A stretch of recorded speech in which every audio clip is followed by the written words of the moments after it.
जिसके ऊपर उन्होंने वारंट निकाले हैं, इनको पता था कि मैं क्यों नहीं वो F8 कचहरी इस्लामाबाद में जा रहा, क्योंकि वहां 2 दफा दहशतगर्दी के हमले हुए हैं और वहां वुकला भी और जज भी शहीद हुए हैं। तो मैंने वहां सिक्योरिटी की वजह से, और उनको पता है कि सिक्योरिटी की वजह से मैं नहीं अपेयर हुआ।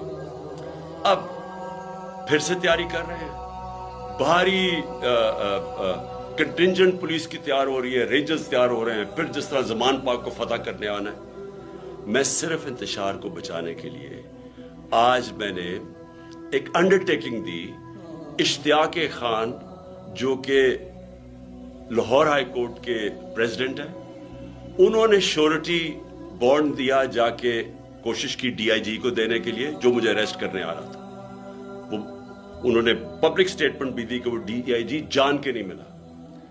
और जो कोड ऑफ क्रिमिनल प्रोसीजर है उसका जो सेक्शन 76 है, उसके मुताबिक अगर ये श्योरिटी बॉन्ड दे दिया जाता है जो अरेस्टिंग ऑफिसर है, उसके बाद वो अरेस्ट नहीं कर सकता। और मैंने क्या श्योरिटी बॉन्ड दिया कि मैं 18 को जो मैंने पहले से भी कहा